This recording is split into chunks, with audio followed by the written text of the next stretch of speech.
some of our landings were desperate adventures. We are now prepared to meet the inevitable counterattacks with power and with confidence.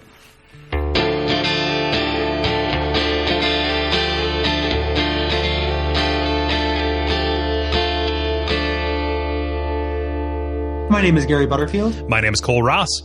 You're listening to the first episode of Bonfireside Chat. You may be wondering, what is Bonfireside Chat? Well, I'm about to tell you. It is a podcast dedicated entirely to the Souls series of games. Right now, this series that we're doing right now is for the Dark Souls leg of the trip, and eventually we're going to be moving on to Demon Souls and eventually Darksiders too. No. I didn't sign up for that. And eventually Dark Souls 2. Think of it like seasons of a TV show. Yes. So the first season is about Dark Souls. Volumes of a comic book. Yes. Mm-hmm. So in this first episode, just to let you know, we're going to talk a little bit about the game in general. We're going to talk about the first couple areas of the game. And in the future, we're going to kind of go area by area and talk about the lore. We're going to talk about the gameplay elements that make up those specific areas and our experiences with them. Yeah. And we're going to have guests in. We're trying to be as very comprehensive. It's a show dedicated to one game, so we can go to an insane amount of decompression with this, and that's really what we're going for here. We can give each area room to breathe. So at the end of every episode, we will let you know what's coming up in the next episode. Don't want to announce the guests too far in advance in case bookings fall through, but we're excited about the people who are expressing interest right now. And just so we're both kind of veterans to the game, and we are both playing through it again for the podcast. Part of the reason why we're going to let you know about what areas we're covering is in case you would like to play along as well. A general caveat is that this show is going to have spoilers. So the idealized audience member for the show is somebody who is familiar with this game. If you're playing along with us and keeping pace with us, the show is planned to keep a good pace for getting through the game. But we're probably going to talk about some kind of lore stuff in future areas because everything is connected in Dark Souls. So just keep that as a warning. We're not going to say spoiler warning or do any kind of nonsense every time that comes up. Just keep that as a general rule. If you're looking to play the game, if you think you're going to play the game, we'd encourage you to do so. And this podcast, this game has been out since 2011, so there's going to be a timelessness about this. If you are, a couple hours away from beating the game, if you want to beat it and come back, whatever you need to do, it will stand up, we think. The nice part about these spoilers and our kind of strategy towards that, we're never going to spoil what's going to happen in a later area. Holy crap, this area where blah blah blah. We're not going to do that so much, I don't think. Or specific beats later on that'll be contained within that episode, or the episode about that area. A lot of the lore spoilers. The lore in this game is non-specific and kind of absurd enough that you will not immediately recognize why that matters to you if you hear it at first glance. Right. I would agree with that. And I would say that each person, the degree to which you care about that is going to be dependent on you and your perspective towards the game. So both Cole and I, absolutely, I mean, we love everything about this game. So we love the gameplay and we love the lore. The gameplay on its own stands. So if you're not interested in that, that's a totally viable position to have. And you will be fine just playing along with us on the podcast. Cole, do you want to talk a little bit about the history of the game? Yeah. This is kind of the name, rank, and serial number of it. But Dark Souls, it's an action RPG that was released for the Xbox 360 and PlayStation 3 in 2011. And on the PC a little bit later as the Prepare to Die edition in 2012. It was developed by From Software and published by Namco Bandai here in the States, and it was a resounding success. And this game is a spiritual successor to Demon Souls, but its lore links a little bit more closely to the Kingsfield games, which are from the PS1 era. The gameplay and interface barely conceals the fact that this is Demon Souls 2. But From lost the license to Demon Souls when they opted to publish through Namco instead of Sony. Yes. The game features action combat and RPG character progression and gear. There are also NPCs around and some stuff you can read if you would like to, mostly in the item descriptions. Along with that, the story is told almost entirely in an indirect fashion, and it's almost never apparent where you're supposed to go at any given time because the game world is almost entirely open. Right. Yeah. And one of the things, so just from that description, it really undersells the game. And we're going to get in depth about what makes this special. But when you call it an action, so reading the description of it, calling it an action combat and an action RPG game, that really undersells what it is. It's really like nothing else. So it's not like a God of War where you're running around killing thousands of dudes and gaining stats and finding loot or anything like that. Like, it's very different than that. Yes. And to learn how, I mean, that's kind of the point of this podcast is to make that delineation. Yeah, I mean, like every good thing, it doesn't lend itself well to categorization, and like you said, there's a lot of ephemera, there's a lot of specific things about it that we just can't like say in the fullness of time, here in this hour and a half podcast or however long it ends up being, probably longer than an hour and a half, or so over the course of all these episodes, we're going to get to that. So occasionally we're going to share a little bit of like trivia about the game, just that we pick up. I will say, there are lots of sources for some of the stuff that's out there. One of my key sources is the Dark Souls thread and on the Something Awful forums, which is a place where I frequent. It's where Gary and I met to form our podcasting endeavors. But one thing that I found out from there, and corroborated this through interviews with the director of the game, it was supposed to be called Dark Race, but they didn't name it that because of the obvious racial connotations. The whole Django problem. Because it would have been a little uncomfortable. Just a bit. Yeah. But like in a weird way, it does kind of make sense for this, the carriers of the dark sign, etc. But we're going to talk about the dark sign. Yeah. And then just kind of finally, as we wrap up this history of the game preamble part, if you're going to buy the game, which we totally recommend that you do, we're both very evangelical about this, consider doing it through the Amazon links on our show page. So you go to http://duckfeed.tv/bonfire. And it doesn't cost you anything, but it does help support the show. So we get a little kick of that. If you see fit to buy it, which you should, but you might not have to. Stick around to the end. Hints. Yeah. Sly. So the game opens with an opening narrative that gives you a little bit of the history of the game world, and we've kind of put together some of that starting, kind of rephrased that starting stuff and filled in some of the blanks for you. So this is not a direct text to that, but so you know where you're starting. In the beginning, before in kind of primordial time, in the Age of Ancients. Can I retake that for you? Yeah. In the beginning. No, okay, go ahead. The actual narrator has a really, a very different voice than like the movie phone. In the Age of Ancients, the world was unformed. Yeah. Game. Like, it's one of the things that sets the tone of this game as being very, very different. Yes. So in this primordial age, which is called the Age of Ancients, there were fog and there was dragons. Or there was fog. There were fog. Sorry. Them French fried taters? Yes. Yeah, French fried taters. There were French fries and there were taters. There was mustard. And there were Kaiser blades. Some called them a sling blade. Opposite. Okay, Opposite, let me take that again. Oh, that's staying in. Okay. So there was fog and there were dragons. And then fire came along and created disparity. So instead of there just kind of being this nothingness void, there was light and there was dark. And from the dark rose all manner of life, including humanity and what are known as the Lords. Yes. And that's a capital L, so not the layman term for lords. Not like the Lords of Dogtown. Yes, they're not. These are more serious lords. They're not gleaning any cubes. No, yeah. they're not like landholders or anything. Oh, they do hold a fair amount of land. I was just thinking kingdom, about anyway. like a PS2 like spin off like Dark Souls like skating, like that Metal Gear. Yeah, skating. Like that would be pretty amazing. Yeah, Firelink. It's the first level, doing some mad grinding on that aqueduct. Yeah.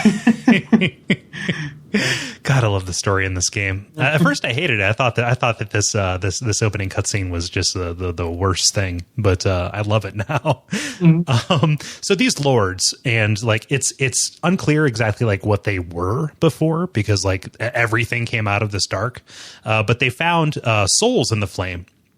And they used their power to destroy these ancient dragons who were kind of holding dominion over this kind of land full of entropy and nothingness. A good way to think about it would be that finding these souls kind of turn them into almost like the equivalent of like Greek gods. Yes. So I mean, we can't define them exactly, but gods is a really good shorthand, and we're going to use that later.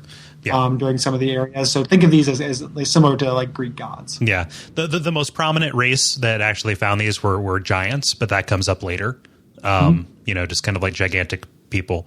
But this faction of lords that were, going up against the dragons, they were led by Gwyn, who is the Lord of Sunlight, the Witch of Izalith and her daughters of Chaos, Nito, the First of the Dead, and the Furtive Pygmy.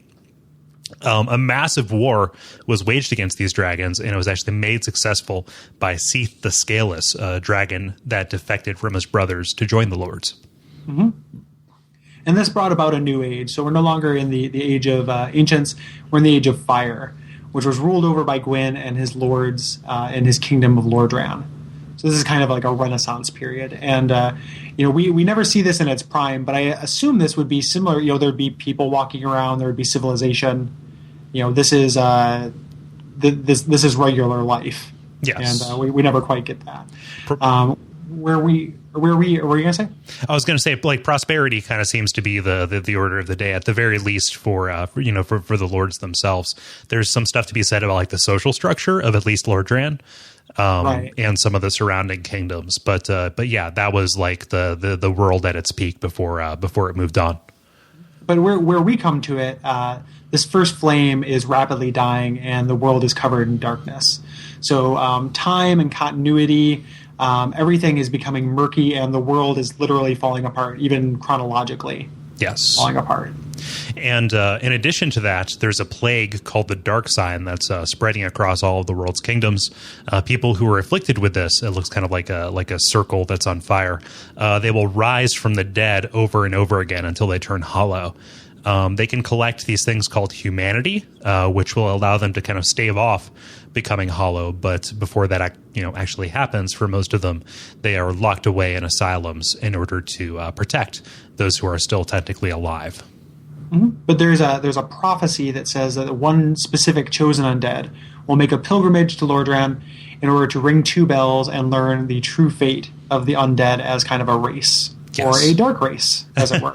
I love how vague that is. When I was thinking about this and how to like categorize it, like nobody ever tells you what's going to happen, and like the majority of it, like the last 2/3 of the game, takes place after you do this. Mm-hmm.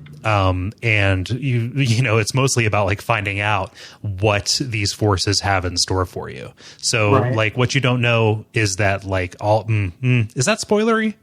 Like to say that like all these characters that are introduced will come back or at least figure in very strongly. No, I think that any video game you see where they introduce 4 of anything, you can assume that you're going to fight them.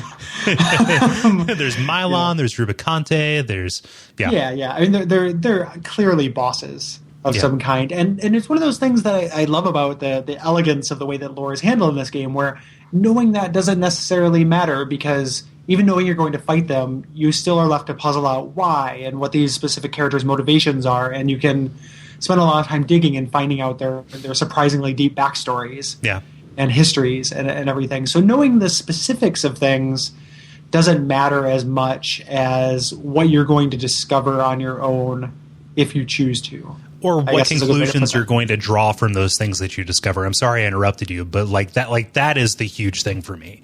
I love indirect narrative, and that is what this is.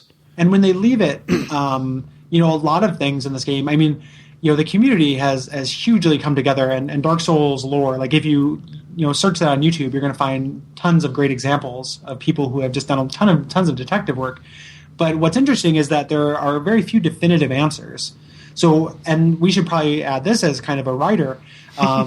We have our theories, we have things that are backed up by the community, and some precious few nuggets that are as close as hard fact is in Dark Souls. But we're going to draw some conjectures that are totally arguable.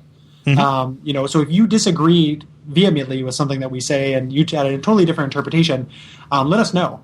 And we're really interested in that as a conversation. Yeah. So we're interested in dorking out about Dark Souls lore. So. Darken out about Dork Souls, yes. Yeah. But like, what's interesting about this, at least, that discussion in the context of this scene, like the way I see it, this is the only like indisputable source of truth in the game. Yeah. Like it is the only thing that is presented with fact without any kind of real ambiguity. It's the only thing that's directly told to you. Yes. So there's a lot of things happen, and those are inarguable. Yeah. To a degree, but this is the only thing that is directly like words that are spoken Yeah. that you can take as truth. And a great deal of the item descriptions, which is where a lot of the story is contained, it's speculation, or it's like drawing questions. Like the person who is writing those, the voice that they're spoken in is somebody who is like maybe like a little bit further along than you are in figuring out where they came from. And then people who tell you things, you have reason to doubt the veracity of what they're saying. Right. Almost everybody. Yes. Like, So this game has a lot of unreliable narrators, which is really interesting. It's a really interesting way to piece together a story. Yeah. It's one of the reasons why we think this game is worth dedicating an entire show to. Yeah, that's weird, right? Like you normally only see like MMOs getting their own show, but this is, A finite. Finite thing. This is gonna end, baby. It's gonna end. Yeah, and that's fine with it, because we both feel super passionate about it, and that's this is almost like a baby that we had to give birth to, almost like I was not going to rest until we had made this thing. A lot of this lore stuff that we're talking up was lost on me initially playing through the game. What initially caught me, and I think caught a lot of players, is just the actual gameplay to it, which is damn near perfect. Like it's got some quirks to it, but once you accept it on its terms, and we're going to kind of talk about what those terms are, but it's so fair and such a great representation of game as a system of rules, that always are almost always followed. Yeah. So it's a very predictable machine, and there's a comfort in that. And there's when you pair that with the kind of difficulty, there's a joy in fucking up and knowing why. Mm-hmm. And I don't want to get too too deep with it, but I think that there's a lot in regular life where you make mistakes or are punished as if you made mistakes and you don't know why. Mm-hmm. I think that we've talked about it on our other show. But there was an essay that I read at some point where it was about how people like games because games are fair. Yeah. Games have rules and they have set consequences in exactly the way that life does not. Mm-hmm. And this game definitely has rules. It definitely has consequences. When you make progress, you've earned it. When you are set back, you've earned it. This game, what experience you have with this game is a direct result of your abilities and your what you put into it. That's rarely true. It is almost a platonically perfect meritocracy, almost perfect, but it's a meritocracy. There's a fantastic quote that I found when I was researching for the show. A journalist named Michael Thompson, who was writing for Slate, he wrote, there's a real beauty in Dark Souls. It reveals that life is more suffering than pleasure, more failure than success, and that even the momentary relief of achievement is wiped away by new levels of difficulty. It is also a testament to our persistence in the face of that suffering, and it offers the comfort of a community of other players all struck by the same hellish quagmire. It's like a Kurt Vonnegut novel. Like that's very much like a sentiment that you would find in like a soft-hearted humanist who sees the shortfalls of the world. Mm-hmm. That is 100% true. And we're talking about a video game, so it maybe seems like we're overstating things, but like I don't think that's necessarily being actively engaged. Like when I'm playing Dark Souls, I'm not thinking, God, this is so much better than when like my ex-wife yelled at me and I couldn't figure out why. But I think some part of me is being reached by that and just enjoying the fact that I have 100% responsibility and that everything that happens is mine. You don't digest that and process it and turn it into this thought like during the middle of it. It's, days, weeks, months later, and then you decide to do a podcast and you get a bunch of people who really follow you. I'm kind of kidding, but that's like where we got to it, right? Right. Yeah, no, that's totally true. Like this game is haunting, in that way. Like, so it really has a tail as far as its effect on you. Yeah. Yeah. And that's kind of what brought this about. And in the pre-roll to the show that will likely never make it to air, we were talking about how like neither of us are competitive people, like as regards games go. Like we don't play Counter-Strike. We're not. We're not, fighting game players, things like that. But this game kind of raises this kind of golf level where you're always playing to beat your last score. And, whereas those kind of things you get better by playing against other people, this game definitively makes you better at playing it. Yes. By the act of playing it. Like when you come back to this later on, you're kind of inept, teenage lovemaking efforts at doing this will seem comical. Yes, and even within the game, it does that. So the game is aware of that. Yeah, as a principle. It's also something where, as opposed to a strictly competitive game, when the game is teaching you how to play it and you're getting better, some of the ways and reasons you're getting better is because of that. I really like that last line in that quote you have, where it's the comfort of a community of players stuck in the same quagmire. So the way that this game handles commiseration is different and better than any game I've ever played, where it's almost part of the game to go on to Facebook and be like, guys, fucking Blighttown, what do I do? And there's a system built into the game, but I feel like it's in the spirit of the game to be like, I can't believe I did this. What should I try next? Like, I've tried this 10 times. I can't get past it. Yeah. And go into the community of people who are having a similar experience and draw on that. It's telling that the wiki, at least the Japanese version, which the US version is derived from, is like endorsed by the developers. Mm-hmm. And, a lot of my enjoyment out of this game, it has come after I've played it. And in like turning people on, this is going to sound really douchey or full of myself, but acting kind of like a Sherpa through it. So people that I say like, hey, you should play this. And then when I get their text messages late at night saying, holy crap, what is this? That's satisfying. And like, that is the natural result. I mean, it's a water cooler game in a way that I don't think I've encountered before. It 100% is that, and you've done that to me, and like I have text records of me, sending you things like that, and then I've gotten my friends to play it. Like I've gotten my friend Derek to play it, and I bought it for him for Christmas, and he's sending me those messages now. Like, what a ridiculously ambitious and lofty thing for a video game to do. Who do you think you are, Dark Souls? It's like a pyramid scheme where like you exchange, camaraderie as opposed to money. Like Cole has paid it down to me, and every person I get below me, it's just this weird, I don't know. It's awesome in that respect. Like, is it a pyramid scheme or is it paying it forward? Because you're better at this game than me. I guess that's true. Yeah, that is true. I think that there are ways that we would probably equal out. Yeah. If we were to ever meet on the field of PvP. Yes. Which we never will. Because the network connection settings are not great. They don't work. Yeah. So so kind of as far as kind of beginner tips or general rules about how combat and exploration is handled in this game, we've kind of come up with something. I mean, we're pithily calling them commandments. That's all me. You didn't call them commandments. You called them tennets. I call them tennets. But Cole has pithily. There were 10 of them, dude. Yeah. There were 10 of them, and you came up with all of them. I need to put my fingerprints on this somehow in the most obvious and douchey way possible. But that's just me. That's just how you had to do it. There's no, and because we're Dark Brothers, I still love you for it. Praise the sun. So these are the kind of gameplay generalities that we consider to be good rules of thumb if you're going into it. These are non-spoiler. These are things to keep in mind about this game. So first one, lawful evil reigns. If Dark Souls had an alignment in the D&D sense, it would be lawful evil. This means that, yes, it wants to kill you. It wants you to suffer, but it's going to follow the rules to do so. And you should use this to your advantage.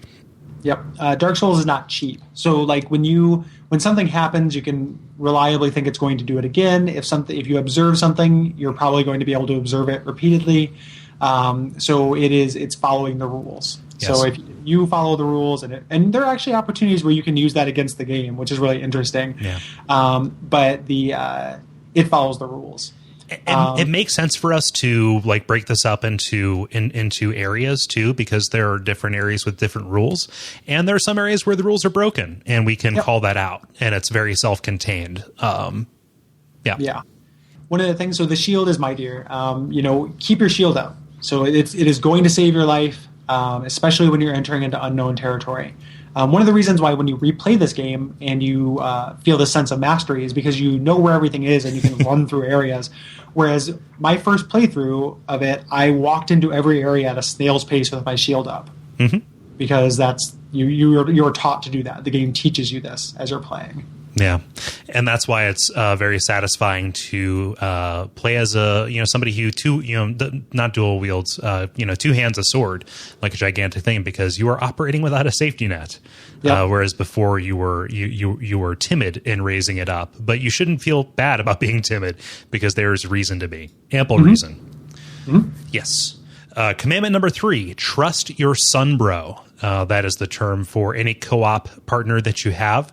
And cooperative play, especially for bosses, is there for a reason, and you shouldn't be afraid to use it. It was put in the game. It is not a cheat.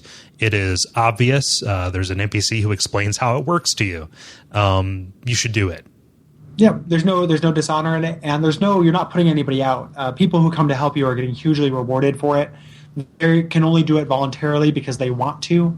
And, that's one way you're going to learn. So there are bosses where maybe, if you want to play through and say, I want to tackle everyone on my own, I would say, give yourself a certain number of tries that you're going to do that. But if you're banging your head against the wall and it's impeding your continuing the game or enjoyment of the game, do not be afraid to get some help. And some of the bosses I feel are downright designed for co-op, one specifically, I guess. Yes. But, yeah. Definitely. So the 4th commandment, keep your head on a swivel. You need to be aware of your surroundings. You need to go slowly into new situations and be patient. So spot checks just kind of around you at any given time. This also extends to sound. Play this game with the sound on and listen. Yeah. Because there are many times where I have heard something that I missed on my way in sneaking up behind me and was able to kind of turn around just at the last minute. You have to love a game whose not sole mechanic. One of their keys to success is paying attention. And you should pay attention because things will come out of seemingly nowhere. But when you go back, and you will go back, you will see those signs like, oh, I should have known that would happen, but I didn't. So, yep. And if you're paying attention before something happens as well, it may seem like something is being randomly sprung on you. But if you are paying attention, you know what to look for next time. Yeah. And it won't seem so random, and the universe will start to make sense again. So that doesn't hold true for real life, but, Lovecraft. The 5th commandment, one thing at a time. Try to only fight one thing at a time. Using bows and spells to pull enemies is not shameful, and that's one of the secrets about this game. With your starting stats for pretty much any class, you can get access to those ranged abilities, and they will benefit you. The 6th thing would be you need to be Batman in this game. So in that respect, what we mean is you need to choose your battlefield wisely. There are good places and very, very bad places to fight any given enemy. So the more you control about the situation where you're going to take on an enemy, the better off you are. Yes. So this kind of ties into that previous one. You can draw somebody over to an area where it's more advantageous. Please do it. Yes.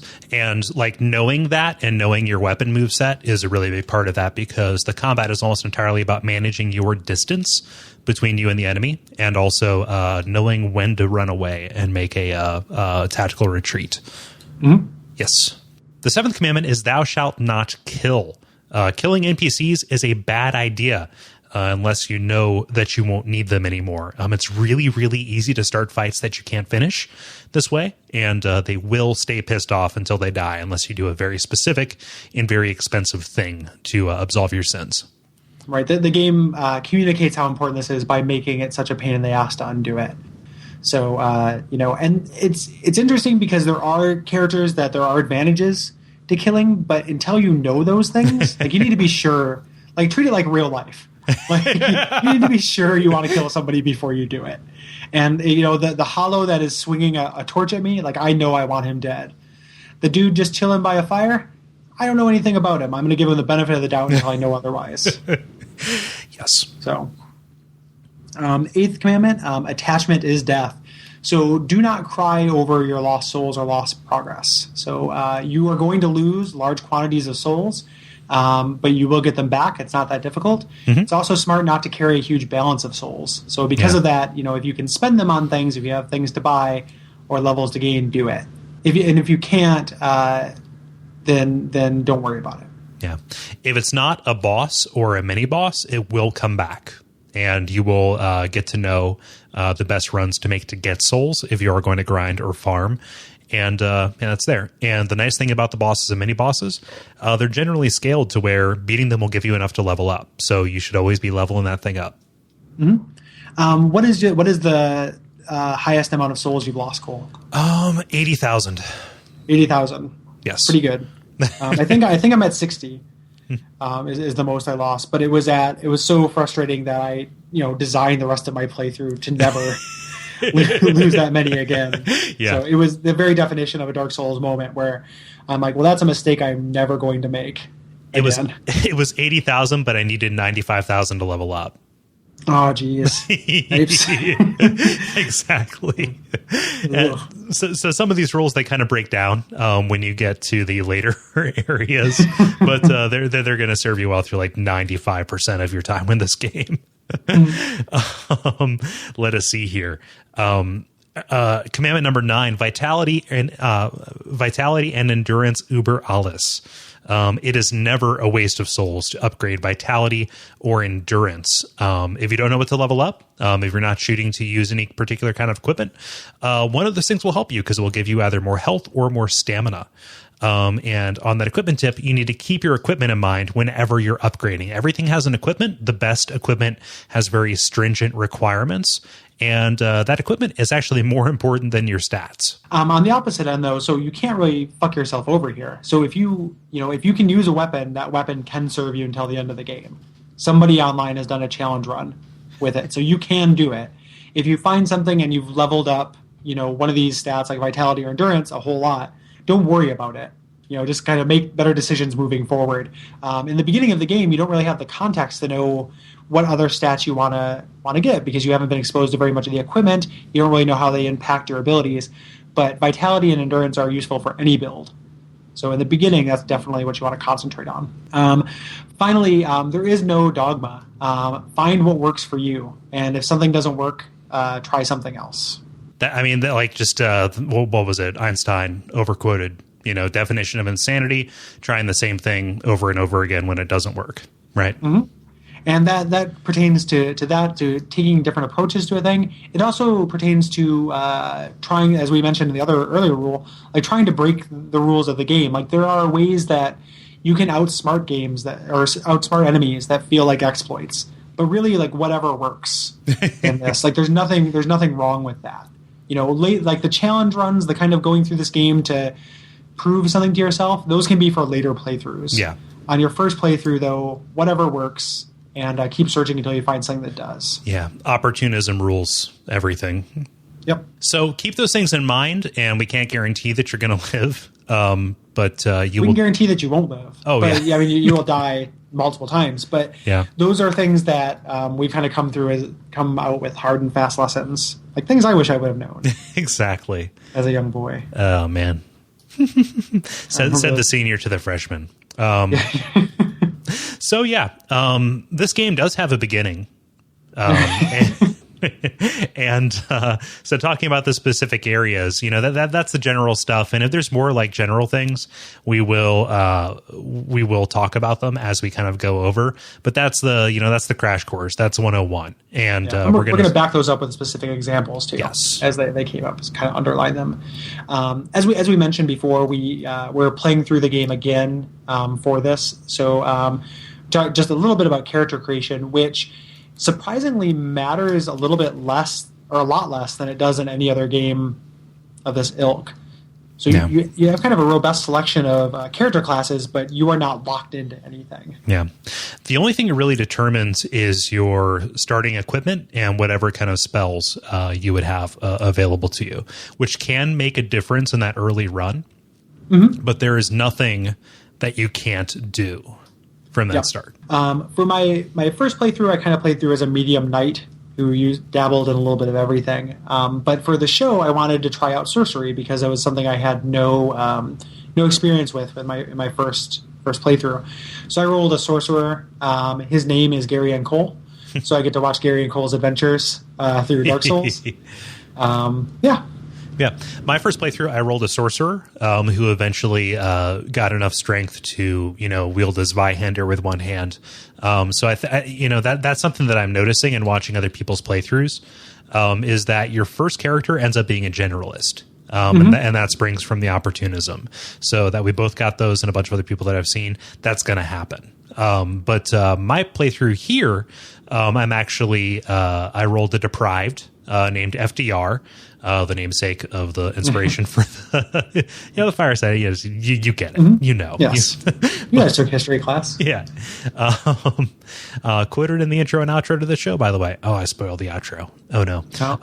Damn it. No, but I'm focusing kind of on dual wielding large weapons in order to two-handing large weapons. Yes, that's what I mean. That's really hard. It's kind of like bi-weekly and semi-weekly. Yeah. Yes. Yep. So I've got a +5 Zweihander right now.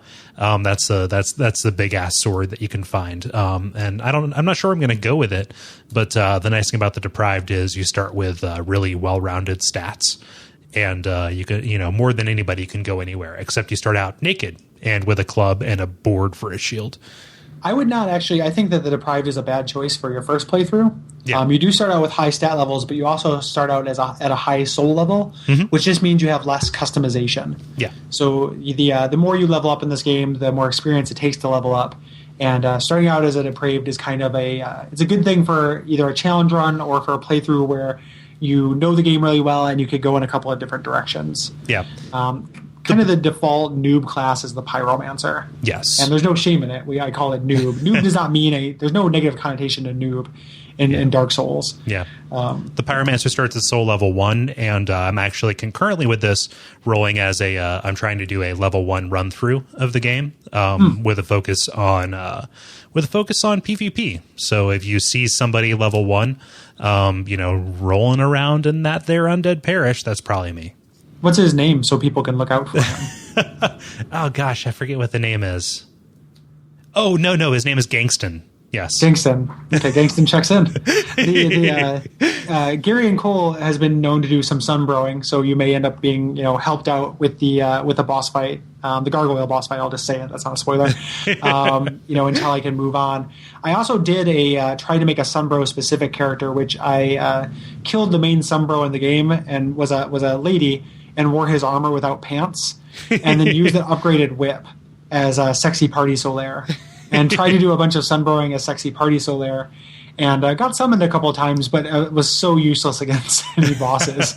I was just there to whip it in the background as kind of like a cheerleader character at best.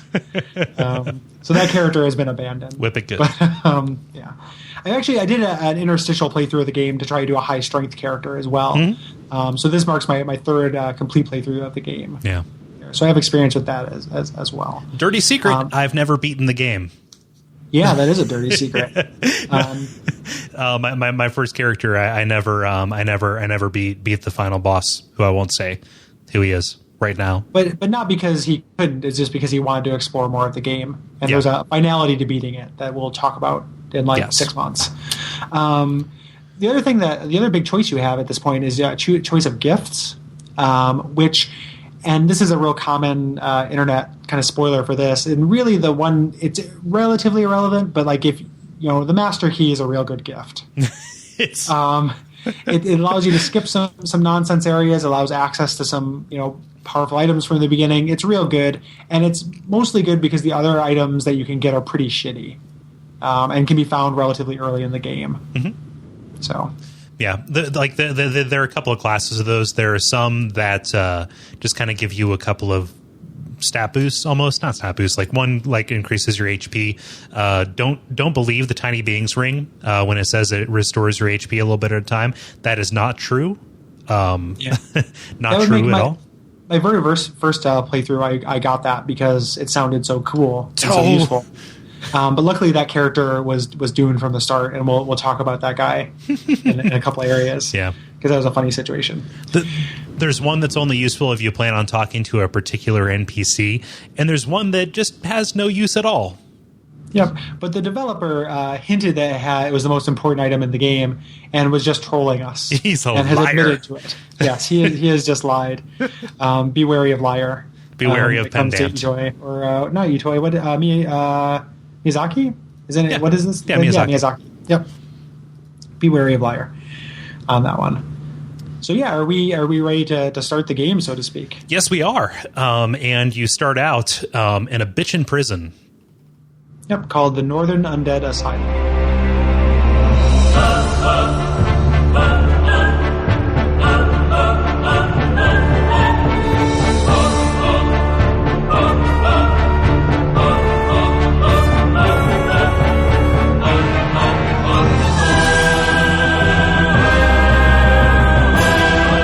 I don't even know how to go about this. Like, I've got so much to say, like, from that very first sequence as the narrator is still talking. Like, you know, you are a dude or a lady dude, you know, sitting there. You're a hot dog person. You're completely hollow. Not completely hollow because you still have your mind.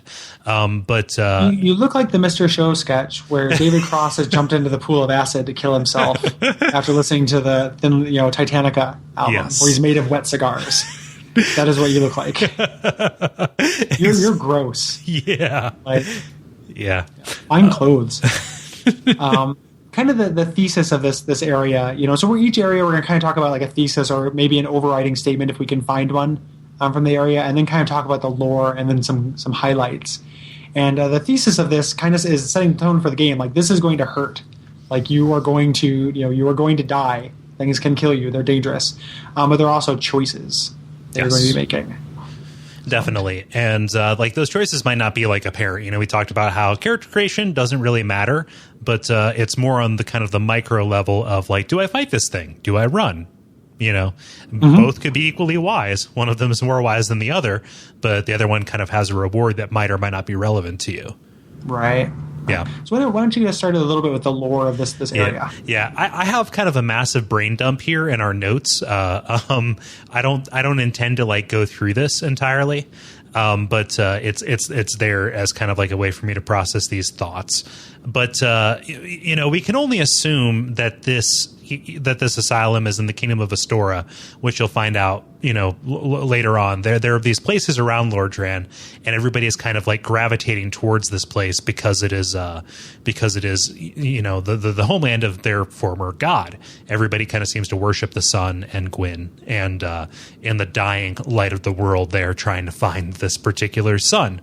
So, you know, it's like this prison is like Alcatraz, right? It's like in the center of this vast expanse. I can't tell if it's an ocean. You can never quite see the ground. Yeah, you do know that you need to fly to get there. So, like, you could reasonably assume that it is overseas in some way, shape, or form. Yes, or in a mountain range or something like that. I mean, there are mountainy outcropping bits near the end, so that would also be acceptable if it's on the top of a mountain. Yeah. So, like, this asylum, it's like a place where these undead people are, like, brought. Whether it's by suspicion that the dark sign is contagious, or if it's just because, like, these people will keep dying and they will eventually turn hollow and go after their loved ones and things like that. I mean, it's like a zombie apocalypse story almost. For, you know, you can't permanently kill them. No. So, you know, this is containing them is really the only option. And the other thing that could be is that, you know, kind of a zombie trope, and this is by no means a zombie game, even though there are zombies in it, is the idea that, you know, this person was once somebody who was a human being and that still has value. Yeah. You know, so they could be being contained because of hope for a cure or hope of reversing the curse, something like that. They could even be being contained because of this prophecy. Yeah, you know, that we learn, like, that is something, like, it could be part of that. This is something that the game does not spell out. Yeah, and that's like a junior or sophomore level part, like lore speculation of, like, when you learn about this prophecy. But there's this idea that the Undead Asylum and, like, the way that it's put together is actually meant to select or find those undead who would have the ability to get to Lordran and figure out what the fuck's happening. Right. Yeah. So you wake up and the game gives you these kind of tutorial messages as you go through, and teaches you about bonfires and teaches you about the orange markings on the ground, which are hints at this point left by developers, but eventually will become left by other players. Yeah. And at this point, you meet your first NPC in the game, and he drops a key down for you to escape, and you meet him a little bit later as well. Yeah.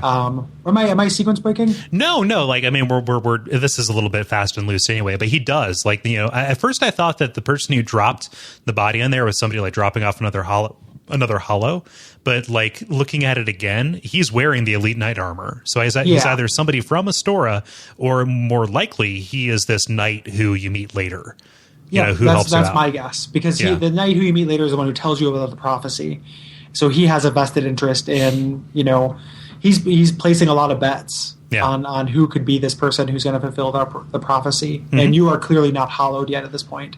Right. You know, being hollow is just something that, you know, you go insane either from not having enough humanity or losing motivation, or, you know, any number, you know, just dying too many times. Right. So, yeah. So you leave the cell, but it's kind of out of the frying pan into the fire, because one of the first big rooms you get into, there's this gigantic demon with a huge club who jumps down and wrecks your shit.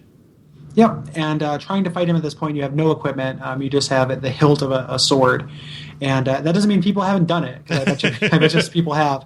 And you can actually cheese it and get one of the starting gifts that will help you defeat him at this point, to get a weapon that you won't be able to use for half the game. Right. But really, you're meant to run at this point. Right. And there is a developer message to tell you this, but you will not get another developer message this direct. No. You know, again, that tells you the right solution to a problem. Yeah. Again. But it's so bastardous. It's so, I don't know, that like that particular thing sets the tone. This looks hopeless, but it's not. Right. And you may be used to, when I first fought him, I died and thought I was supposed to die, because I was used to the Final Fantasy-esque, you know, boss battle you're supposed to lose, and actually did die. And I had not ignited the bonfire in that initial one there, so I had to start over. And it was no big deal. I was right at the beginning of the game, but just, you know, silly mistakes I made as a Dark Souls rookie. That's weird. So does it drop you like right back to the main menu if you don't light that bonfire, or? Yeah. I mean, you're done at that point. Oh. But that actually has lower implications, but I will not dwell on them right here. I didn't know that. I forget what I did. If I'm remembering right, like it. So hopefully nobody, you know, is angrily writing an email right now. That's the way I recall it. It was a while back and lots of Dark Souls ago. So I almost want to try it. I just like, I forget what happened the first time I did it. I think because I saw the door open, like you can hear it. It's pretty loud. And I can only assume that Oscar opens it for you, but who knows? Yeah, that's my guess as well. Yeah. So, I like this conjecture you have in the notes here, is that he is there to make sure to make any sane undead that make it that far go hollow. Yes. Like his purpose is to kill you and keep killing you until you've gone too insane to try to leave, because you run into many hollows at this point. It's kind of a preview of your possible fate, you know, or like your lore fate. It will never happen to your character, but hollows that have gone completely hollow are just totally insane and just kind of, you know, blubbering against the wall. Yeah. You know, and it's trying to do that to you. Mm-hmm. Yeah. So like just the idea that this is like this is this meat grinder who is standing, you know, in front of the front door, and the fact that it has the key to that door means that at some point, somebody thought this is the natural conclusion. Somebody's going to come along and kill this, and this is how they're going to get out. Right. Mm-hmm. It could be just me inferring actual lore from weird game logic, but that speaks to me just in terms of, you know, people wanting to help this a prophecy come true, because they don't want just everybody getting out, you know, because they're gonna, you know, run rampant and kill people and all of that, or just, you know, stand still and, you know, bang their heads against walls. You want only the toughest, most wily ones, right? And you know, and there are other people who have gotten out of this asylum from other continuities, who seemingly also conquered this in their own kind of floor of the tower, right? Right, and the way that the lore works, every other player who's playing Dark Souls exists in your world, and they've made it out of the asylum. They're just telling their timeline version of the story. Yes. So because time has gone weird and realities are converging and such, every person who plays this game is that chosen one, and they all exist in the same world. Which is pretty neat. It's not like, Legend of Zelda or something where I'm Link and this is a personal story. Like, it is a shared story that all exists in the same space. Yeah. And it subverts that whole, you're the Messiah because you were foretold in the scrolls. It's like you're chosen because you just happen to be lucky enough to, like, get this. Right. Lucky enough and skilled enough to make it out. Yeah. Gumption. I mean, gumption really factors in here. I don't use that word a lot, but it matters. Both in the player and in the player character, who is an extension of you. Yep. You get out and you run into Oscar again, and Oscar has previously, after helping you out, has made it out a distance, but he has succumbed to it looks like something has crashed on him from above, or he was thrown through a ceiling, possibly that Asylum demon, which would make sense with him controlling the gate. Yeah. Like, the Asylum demon comes from above. It's possible that there is a control mechanism up there that he has let you through, open the gate, and then was killed by the Asylum demon after you ran past the Asylum demon or shortly before. Yes. And he gives you an Estus flask, which is the way you're going to heal. It is an undead favorite. And tells you the prophecy, which, in a real awkward little bit of dialogue, says that it was a saying around his family, and then proceeds to spill like 6 paragraphs of prophecy. Yes, and I just imagine like Dad just walking around in his bathrobe, just be like, son, they say that one time there shall be a chosen undead, and that chosen undead shall, just like very matter of factly. I think there's some word like saying that seems way too casual. Yeah, well, it's kind of like the Pentateuch, right? It's like Genesis or Deuteronomy, where when you introduce yourself, you would, like name all of your descendants back to Adam. Mm-hmm. Or all of your ancestors, rather. So he introduces himself to everyone. Yes. In this way. Or, he sees you as somebody he can pass the torch to. Mm-hmm. You fight a couple undead at this point, and you're really getting back to like the next highlight. So climbing around, gaining some equipment, learning how the SS flasks work, and getting the basics of the combat, and you get your starting equipment. And then in the last direct tutorial message in the game, you've climbed up to where you're above the Asylum demon, and it tells you that if you attack while falling on somebody, you'll do a high damage attack, and then it is your first boss fight. Yeah, your first real one that you're actually meant to win, and it's a pretty good boss fight. I mean, it teaches you a lot of the tropes of the boss fights that you're going to find in this game. Each of them has their own kind of like trick and spin on this, and some of them subverted entirely. But in general, it's most of them are really big. A lot of them attack for really, really high damage that can be kind of demoralizing, but they're kind of slow and they telegraph their moves. So it's almost always better to roll instead of block. And the best place to be the best place to be, with a few notable exceptions, is right behind them, or in the crotch. Like, you want to get all up in nutsacks. You want to go this game. Get all up ins on this demon with his prominent ass crack. Yes. Well, what it's really teaching you, the other thing it's teaching, though, when you say that he hits like a truck and it can scare people, is that a lot of the bosses rely on the sensory overload.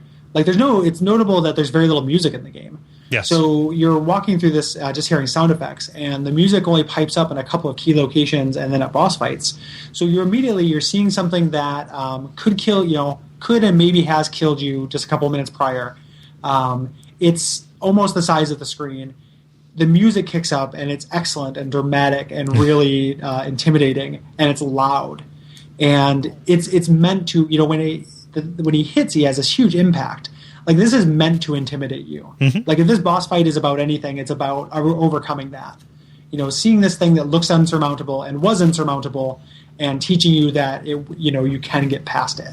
And it's a confidence builder too. Like, once you get this, you have your full kit. Like, the tutorial differs for everybody, depending on what class you get. But like, you are serving your role, right? You have your dagger if you're a thief. You have your axe if you're a bandit. You have your spells if you're a sorcerer. All these kind of things. You get the sense like, oh, I've arrived and I'm going to take this guy out. And it's really satisfying when you do. The first time I fought him, I did die a couple of times. Every subsequent time, he's super easy. Yeah. He's actually a very easy boss. But it was the feeling I had when I first beat him is like, that's awesome. Like, I'm good at this game. Like, and little did I know I was terrible at the game, but I felt very good about it, and I think that's instructive and intentional. Yeah. So yeah, I mean, you leave the asylum feeling good, but then you step outside, you open up the front gate, and you see that the road out of here leads to nowhere. Classic road to nowhere situation. David Byrne is running in a big suit continuously next to you. You're playing Dark Souls, Gary. I'm David Byrne, a real fucking weirdo.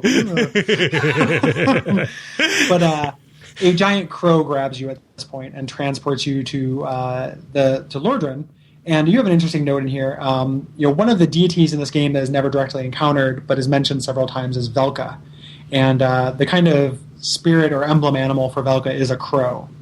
And there's kind of interesting implications in this choice. Yeah. And there's like with the Greek pantheon or the Norse pantheon, there's a lot of infighting among the quote unquote gods, and the gods may or may not just be regular beings that have a hold of a soul. And there are implications for why this crow would want to take you straight to Lordran, whether or not it's just fulfilling the prophecy, and everything is trying to lead these wily undead to this place to try and get things sorted out, or if it's actually machinations trying to pit you against each other. It's up for debate. My thought would be it's a kind of machination, knowing what we know about the character Velka in an area much later. To the game. And there's a lot to the game to support that these are just regular people who have this insane amount of power, as opposed to being somehow grander or wiser. A lot of the decisions, once you can kind of suss out why they're made by these gods, are made for very mortal and petty reasons. Right. So it really, I said it before, it really reminds me of Greek mythology in that respect. Yeah. And I say Norse, but it all comes out in the wash. Yeah. But basically anything except Christianity. Although there are nice analogs between Christianity and kind of the way of white. It's like and Gwyn himself. But we will not anything touch that says sun quite that often has some kind of has to have some kind of ties to Christianity, or some illusions, I guess, rather than ties. Yes. But that takes you out of there, and you fly on this crow. You get a cutscene. There are very few cutscenes in this game, and this is one of the few. And you are then deposited at the Firelink Shrine.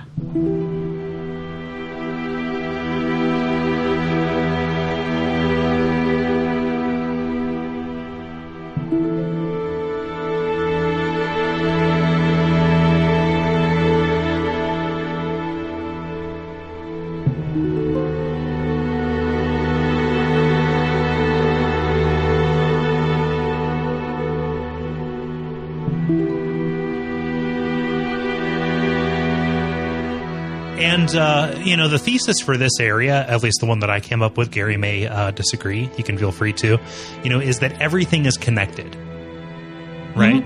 And that speaks to kind of in a literary sense where, just kind of, everything has strings attached to it that are attached to 20,000 other places. But this is literally the hub for the world. And there are lots of different places that you can go here. But there's only one that's correct. Right, and it's not just that everything is connected. Like the gameplay is connected too, because this ends up being kind of a gathering spot and safe haven for NPCs. In a lore way, I don't know what the explicit thing is, but you get a sense that this area is protected. This is a sanctuary, and it makes sense for the various people you meet to congregate here. All of which kind of represent their own stories, which we'll talk about when we come to them, but also different gameplay elements. Yes. And they all tie together here. The music is very kind of soothing, for lack of a better word, for Dark Souls music. It's like the Resident Evil 2 save room music. Yeah. I was about to... That's also the save and loading music is a lot like a Resident Evil save load music. Yeah. Almost to the degree that I think somebody should investigate it. I want to hear a YouTube doubler of it because it's really similar. Yeah. Are you saying litigation is imminent? I'm saying that I am going to sue on behalf of Capcom. On behalf of Resident Evil's honor. Yeah. And there are gameplay reasons to believe that this place is protected too. You're going to see more ghosts of other people in this area. You're also this is one of 3 or 4 areas in the game that does not have any PvP in it, so you cannot be invaded while you're here. And with 1 or 2 notable exceptions, there are no enemies here. Right.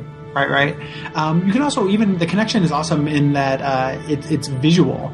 too. So you can look at a lot of areas you're not going to come for quite some time from here. Yes. You can look up at the parish, which is an area you're going to eventually visit. You can look down to Blight Town, which is another area you're eventually going to visit. When you go down to the graveyard, this is just a question I want to know whether you had any idea for it.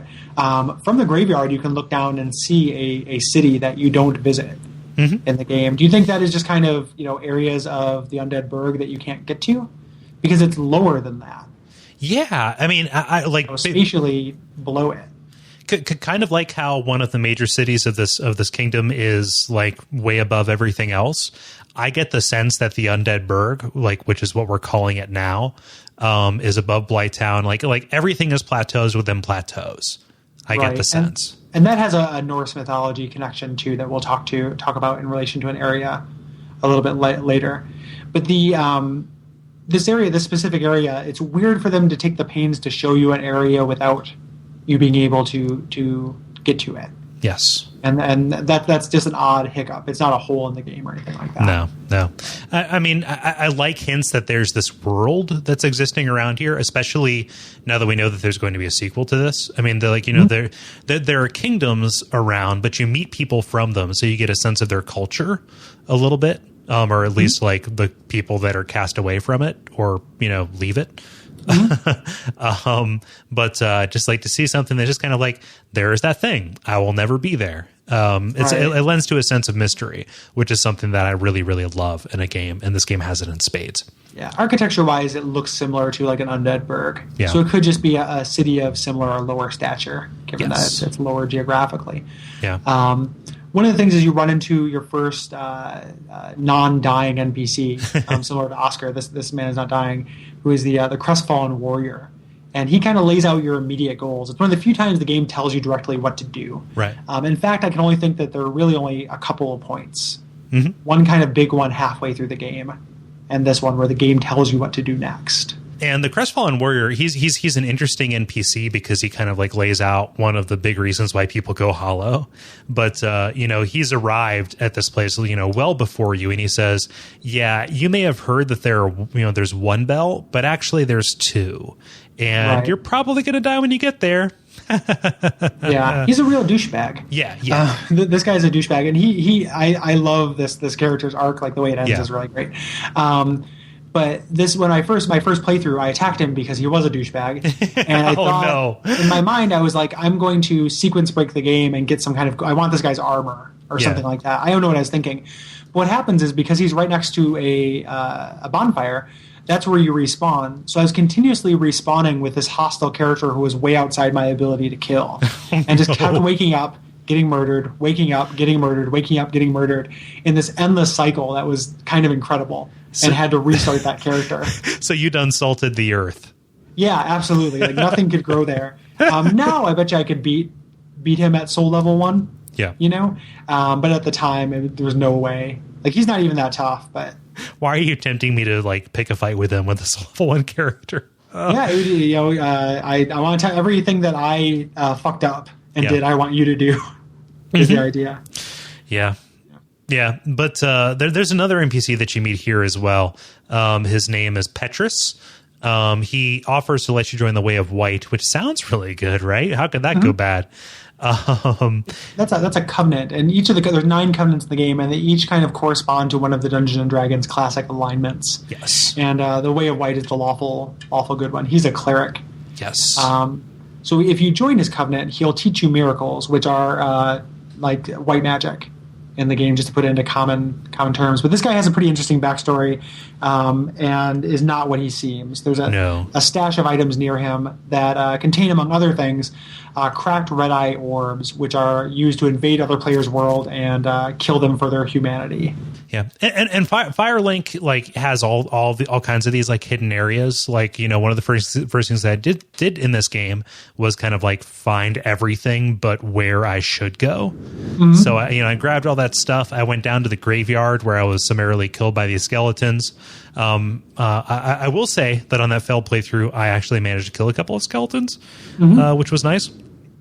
But yeah, that is probably the most loud and clear signpost that it can give you without actually putting a sign up that you're not supposed to go in that direction. Right. There are a few things that are locked by gates in this game. Like there's just a couple gates. Mm-hmm. Most of the things, it's like you either it makes just as much sense to go to an area, at this point. Kind of the end game, you can do that in any order, and it makes sense to do it in any other order. Mm-hmm. Or there are these kind of meat gates where it's like, whoa. If you're dying a lot, it's maybe a bad idea to be there. Yeah. It's an interesting inversion, too, because skeletons are traditionally a very weak enemy. Yeah. You'd think that they would be shitty. At the same time, this graveyard area can teach you, if you've kind of figured out the value of your life and how low that is, mm-hmm. you can do some neat things if you have nothing to lose. So you level up at this bonfire and then make some suicide runs into the graveyard and get some neat stuff right off the bat. Yeah. Because it doesn't matter if you get surrounded by skeletons and die. Two of the best weapons that you can get, like ones that upgrade really, really well, are the wing spear and the Zweihander. Mm-hmm. And you get those like right from the first gasp. It takes a little bit to actually like get the stats to use them, but it gives you like a nice goal to work towards, especially if you're going to be using a character that plays with those styles. Mm-hmm. The other area you can kind of go to that you shouldn't be going to at this point is down into the New Londo ruins, which we'll talk about when we get there. But It is similarly hard and will prevent you from going there. You can also get to Blighttown right away if you took the master key. Yes. I think the fact that you have to use the master key there kind of signals that you shouldn't go that way, even before you run into 2 tough enemies. Definitely. Yeah. There's an NPC here that I forgot to account for. That is Anastasia of Astora. Mm-hmm. She is the firekeeper. She doesn't speak because her tongue has been torn out. And she is the person who is keeping that fire alive. And you kind of learn that there are these bonfires throughout the world that are extensions of this like first flame that they're kind of keeping light in the world. And there's a lore significance to these bonfires, and she is the person who is kind of like keeping that there so you can use it. Yep. And when I first put that 2 and 2 together, I loved it because it casts so much light on other areas. So when you run into another casts so much light. When you run into another firekeeper, you realize the significance of that. When you run into a firekeeper soul, you know that area was once something that was something of a sanctuary and has been overrun. So it gives the impression of like a progress and a degeneration of this game. Like you see areas that used to be similar to Firelink, and now are just, some of the most dangerous areas in the game, actually. And there's something else. I'm going to leave this here because like it speaks to kind of the unspoken horror of this game. Mm-hmm. There are fires that don't have any firekeepers. So you get the sense that there might be some undead firekeeper who is Cask of Amontillado in out of your sight, who is basically just insane, but by their very presence in that area with their soul, they're keeping it there. That could be, even though like the game undercuts that a little bit, in that fires with firekeepers have mechanical differences. Do they? fires with firekeepers will always restore 10 Estus flasks. They're kindled, yes. Yeah. No, not when they're kindled. Like if it has a firekeeper, it will restore 10. Yeah. Off the bat. But that's because the firekeeper kindled it. I'm going to defend. I'm going to defend this theory. Like, you can't dissuade me from it because I like how awful that is. No, it's a fine idea. I don't know. There's also a little bit with the Lord Vessel that I feel like maybe undercuts that a little bit. I don't know. I'm not willing to jump on board with that, but it's a cool idea. It's a good idea. I wish that there was a little thing, a little tiny nugget of text in the Firekeeper Soul item description that suggested that, because it's a cool idea. I want to live in the world that you live in, Cole. I just can't get there from here.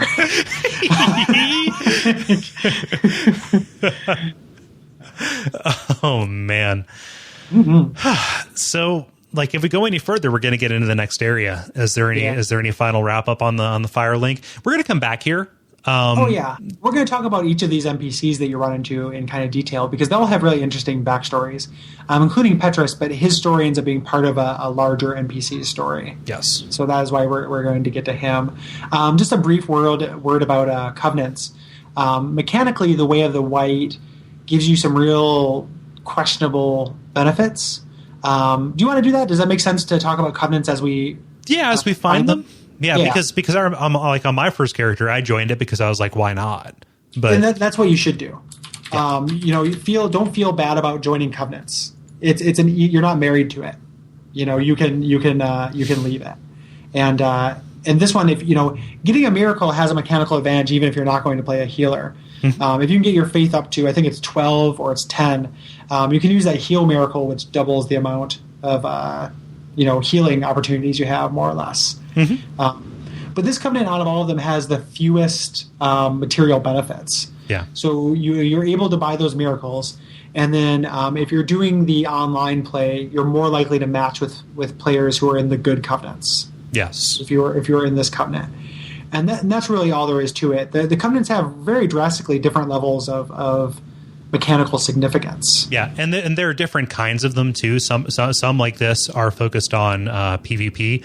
Some are entirely this is focused on cooperation, not PvP. So I guess that's what I mean. Like, so you say cooperation. Yeah, I'm sorry about that. I wouldn't have made the differentiation if there weren't a differentiation that are focused on PvP specifically. Yeah. So like, there's some that are focused on co-op. There are some that are like designed like this gives you a way to invade other people. And there are some that are entirely single player benefit. It's really just kind of up to you how you would like to play that. Is it like fair to say that like a lot of the multiplayer ones, they don't come into play until you actually know how to build your character for that? Yep. Because specifically the PvP ones. So like PvP is a layer of this game that I think, in full disclosure, we should say that like I don't think either of us have really gotten into very heavily or would consider ourselves skilled or knowledgeable about. It's kind of a meta game that is attached to the main game, where you play through the main game in order to make a build that in order to do this really kind of deep and nuanced dueling side game. Yeah, almost. And I've invaded somebody once, and he had 2 people with him and killed me. And that was all. That's the only time I've ever invaded anyone. Yeah. For the most part, I've tried to help people out, and it's not even for the mechanical benefits. I just like the idea of helping new players through this game. Yeah. And like PvP, if you're not actively seeking it out and doing it, it has more of an impact on you passively. Because if you're human, if you revived a human form using humanity, you will likely be invaded unless you're in a very remote area or unless you're in a very unusual level for that area. So there are risks and benefits to being human. That's one of the more poorly explained aspects of this game that you should probably know going forward. When you are human, your item discovery goes up. You can kindle bonfires up to a certain level until you get a specific item using humanity. And most importantly, when you are human, you can see summon signs, most likely outside of bosses areas or outside of bonfire areas where you can bring people into the game. That is stuff you cannot do while you are hollow. So being hollow is a way to play the game without encountering other people, and being human is a way to either get a lot of help from people in specific situations or really, really be dicked over in general situations. Yeah, and there's kind of, one of the shortfalls of this game, I think, is that PvP is not, it's matched by level only, but the game also undercuts that by de-emphasizing how important levels are in comparison to equipment. So, I guess it fits the very harsh tone of the game, but there's not, if you're walking around in this next area that we're going to talk about next episode and you get invaded, it's unlikely somebody who's also in that, there's no way that somebody who's in that area for the first time also. Like they're not going to be the same skill level. They're going to be somebody specifically doing it to dick you over. Yes. And that's fine. Death is not a big deal. It's part of the tone that they're going for, but it would be really fun, that the times I have been invaded, the most fun was when they were evenly matched. Right. Obvious. That's obvious. But that's, I talked about that on one of Cole's other shows, The Level, where the fun in fighting games scales to how evenly matched you are to your opponent. So that's true of the PvP here as well, I think. Unless you're just a troll and that's fine if that's who you are, but neither Cole nor I have that in us to just want to fuck people over just to watch the world burn. Right. And I said earlier, I'm doing a level 1 player, so I can do PvP. Like, and that's more for the like level 1 run through of particular areas. Like, it's possible to do it, and I want to know that I can. Right. Like that whole like, oh, I'm going to hang out at the Undead Burg. Like that's until it gets old. Like until I feel bad, which should be like 4 duels in, and then I'll probably level up and do PvP in other areas. Where it's going to be more, a more even match. Right. There's something I remember when you were talking about being a Sherpa. Like I sent you a text specifically, like the first time or second time I got invaded, because I had pretty bad luck with being invaded. Like I bought this right after it first went on sale for PC, and the game was very popular at that time. And I remember sending you a text. I was just, what is in it for these people? Like, what possible advantage do they get? And it's like they get souls, but I'm very low level, so they don't get much. Yeah. They get humanity, which is not a hard item to get through other means, and it's valuable, but you can get it through easier ways than PvP. But then that's what you said. Was some people just want to watch the world burn. Yeah, and it's like, okay, like I get it. Yeah. That's, it's built in. It's a part of the experience. I think that they made it specifically with that in mind. And I say that as a matter of faith, but very little about this game in other instances seems accidental. So I don't want to say like, oh, this is an oversight, Right. The other thing that's interesting, so on your way to the Undead Burg, you do kind of your first little bit of combat before you get there, which would we consider that to be part of Firelink or part of Undead Burg? We can talk about it, but that first encounter is real instrumental. Yes. Let's do it, because the little bon sign didn't come up to say Undead Burg. Yeah, that's true. So we'll make that, and that is true. It's in the game as well. When you finally find the right way out of Firelink Shrine, which is up and to the right, if you're facing away, you start fighting your first hollows, and the game is already teaching you things. And one of the things it's teaching you is that that try to fight one person at a time, but you're going to come onto situations in complicated ways. So it's a stairwell with a hollow on 2 hollows on the ground, one near and one far. One of them coming down the stairs at you at the time, and one at the top throwing fire bombs at you. And you have to take in this situation and immediately kind of tactically decide how to move forward.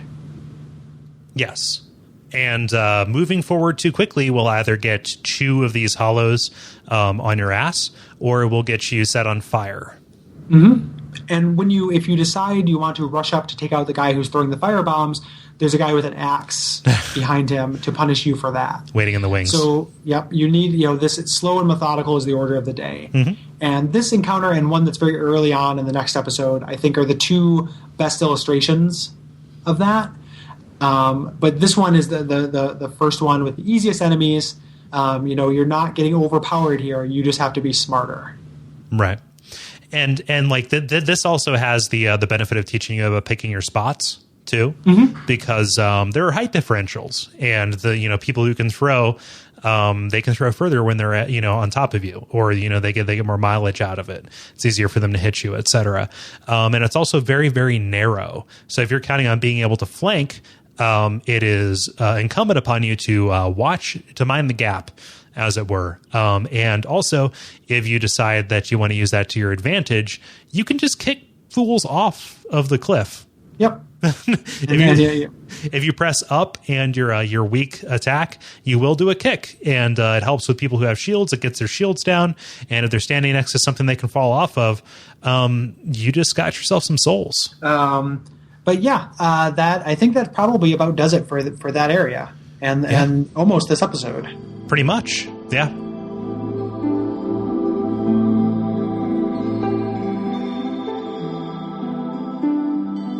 So we really hope that you enjoyed it. I did. Yeah. If you came here from Watch Out for Fireballs, which a lot of you probably did, that's Cole and I's our old video games podcast. Like, this discussion's a little bit more somber than that. Like, we digress a lot more on that show, and we are goofier dudes. I don't know if we'll loosen up in this show, or if the subject matter is just something that we're so serious about that this is just the tone of this show, and hopefully that's not a turnoff for you. Right. Hopefully you enjoy that. I think when we get other people in here, it's going to change rapidly depending on who's here. Yeah. Yeah. So, and that's something to look forward to, is that we're going to change. We've got people in to guest in on specific areas. So we try to get people, this is a favorite area, or this is something that you feel strongly about. Come talk talk with us about it. So that's something to look forward to. We won't necessarily have a guest on every episode, but our goal is close to that. So at the beginning of the episode, we talked about how we would say what we're doing next episode. So yeah, if you followed us up the hill there towards the aqueduct, the logical conclusion is that you will end up in an area called the Undead Burg, which is a fascinating little area that will separate the wheat from the chaff, even more so than the previous areas. And a terrible fast food place. So if you ever see a place called Undead Burg, you do not want to be Undead Burg in there. No, thank you. Definitely. Right now, our guest for that episode is going to be Zach from the Video Games Hot Dog podcast and the Kingdom of Loathing radio podcast, and also Advice Hot Dog. He is a very active dude. He is a video game industry luminary, and we are really, really, really excited. He wouldn't like me calling him a luminary, but he's a cool guy. He's really funny. Especially since it's Luminaire. Right? Isn't that the correct way? That's the main reason. That's not the main what's reason. that? No, luminary. That's a word. I guess that is. I was thinking Luminaire, like Lumiere from Beauty and the Beast. Yep. And I have not met him in person or in pod or over Skype or anything, but I'm really looking forward to it. I appreciate his work, and he's a noted fan of the game, and it's going to be great to have him on. So I'm super excited. We have some other people planned, some tentative people, but it's awesome. Like, it's really cool. This is getting this opportunity to be on a show with some of these people is really awesome. Definitely. Right?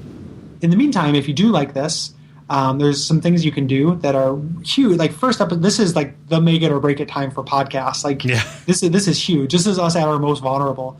Like, we have just been dropped into Firelink, and we are heading towards the graveyard. And this is your chance to put down an orange marker and steer us away. And the way you can do that is by supporting the show. So joining the Facebook group, going to iTunes and leaving us a rating or review. Telling your friends about it, posting on blogs, message boards, all that jazz. Yeah. Just like every podcast, this is, it's kind of promoted by word of mouth by the community. Like the Dark Souls community, it's relatively fertile. This stuff kind of passes through, just like the game itself. Really, it kind of goes from one person to another person, and it takes hold relatively quickly. So, just if you know somebody who likes Dark Souls, if you know of a place where Dark Souls discussion is happening, and you think that we would be a valuable resource for them, or that they would be a valuable resource for us, because we would like to hear your thoughts, and we'll probably incorporate those as time goes on, and we start discussions about particular areas. Send them our way, because we would like this to be kind of a big tent. YouTube is huge for the Dark Souls community. We would like to be the podcast equivalent of some of those kind of things, just speaking ambitiously and also speaking selfishly. Yep. And speaking of, in pursuit of that, so putting our money where our mouth is, we have kind of two giveaways that we have with this first episode. Both, I just kind of arbitrarily decided there would be two different kind of realms for that. One being that we really want to get into that iTunes new and noteworthy designation, and the way we do that is through subscribers, ratings, and reviews. So if you like the show, we're not asking anyone to be disingenuous, but if you like the show, if you rate the show and review the show, then we are going to choose one of those people randomly to win a copy of the game. Now you may be asking, Gary, I already have this game, you idiot. That's why I'm listening to the podcast. Well, people who don't have the game. If you are anything like us, you've been trying to get people into the game, and that this will appeal to you. Yes. And this copy of the game was given to us by a fan of ours from Watch Out for Fireballs, a guy named Brian, who is a super nice dude. This is crazy generous of him, and we're $40 value. We're very happy to be giving away a copy of our one of our all-time favorite games. Brian is actually playing it right now. I'm watching him on Steam as we speak. So join the brotherhood. Mm-hmm. And the other contest that we have is that, and this is more less of this is more of an accidental contest. But Cole for Christmas bought me a very thoughtful gift, which is a Dark Souls T-shirt that shows a summoning sign. It's super rad, but American Apparel fucked it up and sent me an American Apparel medium, and I'm a gentleman of carriage. That shall not stand. So we want to give it to you. So for that one, just to kind of spread out our bet. So if you are a medium-sized human, American apparel-sized, medium-sized human, join the Facebook group, and we will choose a random person out of the Facebook group to win this T-shirt. Yeah, and we will send it to you. Just join up. Say I love Bonfireside Chat, and I'm a medium person, and we will we'll put your name into a hat, and we will decide. Medium shirt, extra large heart. So that's what we like to do, and we're not trying to be shilly assholes. Like if you actually like it, do it. We just want you, if you do like it, take that extra little step. Yeah. To support the show. Yeah, definitely. So that's the kind of admin stuff for this one. There are other things. This show is part of a network that both Gary and I are incredibly active on. There are other shows. We've dropped mentions of it here in the past, this episode. But we do a show together called Watch Out for Fireballs, which like this is a video game club podcast. Think like a book club, but with video games. Except every 2 weeks we pick out an old game, ones that are suggested, ones that we haven't played for a while, but we would really, really like to play and talk about. And we sit down for a couple of hours and talk about it. And we get listener responses. It's a funny ass show. We have little skits at the beginning. It's a good time. If you haven't gotten here through that show, we really encourage you to check it out because it's similar in tone. Same two dudes hosting it. Yep. Yeah. Yep. We like it a lot. Yep. There are some other shows on the network. If you enjoy video games, you might want to check out Cole's show, The Level, which I have occasionally been on. It is a kind of catch-all modern video game roundtable discussion show, and it's, about top of the pops as far as those go. He also does a comedy show with his brother called Those Damn Ross Kids, recently rolled over their 100th episode, which is impressive. I keep saying that even though the predecessor to Level went 800 episods. What was 1,000? Yes, we rolled over the odometer to 1,000. Yeah, it was originally released on cassette tapes. Yep, we needed our show needed an oil change. Yeah, which is why we changed it to The Level. Yep, it's a good way to put it. And if you like Gary and the flavor that he brings, check out The Pitch, which is a show that he does with his friend Brayton. And that is for people who like entrepreneurial spirit, inventiveness, ingenuity, let's see here, innovation, blue sky solutioneering, excellence. They come up with ideas for products that will improve people's lives. And in that way, they're contributing to the world. They're giving them out for free. And we can all benefit from their wisdom. It's short, and it's 15 minutes long, so it's a easy way to take in the show. If you're interested in that, please check it out because it could use some more support. And then the other thing is my old show that I had when I first met Cole called Deity of Valhalla is running in reruns on the network. So it is non-topical. It still stays on there. That's a variety show. Yes. So if you like me, that is a good place to go. All of those can be found at Duckfeed.tv. With this, we're putting out about 6 shows a week on average, which is huge. Like that is a lot of content. And we really, really enjoy putting it out there. We enjoy the community that kind of springs up. So if you're new to us, welcome. If you are a returning friend, thank you so much for returning. And we look forward to going on this journey through Lordran and realms beyond with you. Yeah, and as we mentioned this before, I just want to underline it. Anything you think we missed, anything you disagree with us about, any of your own experiences, please jump on that Facebook and share those with us. Because we want to talk to you guys, and we'll probably read some content. We'll be informed by that. All of our video game related shows are really informed by that, like idea of community or that idea of games being a collective experience. And having that hobby in common is really important to us, Yeah. So, yeah. We are all in this together, this crazy video games racket. So, yeah. Yep. And just until next time, we're just a couple of sun bros, and we are here to tell you to praise the sun. Praise the sun.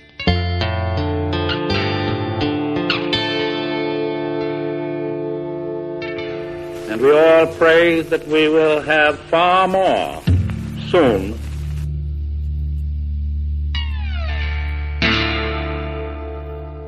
Yeah, I was just curious. So should we say let us know on the Facebook group if you're if you're a medium-sized human, a medium-sized human, or a medium-sized American Apparel human. Yeah. Yeah.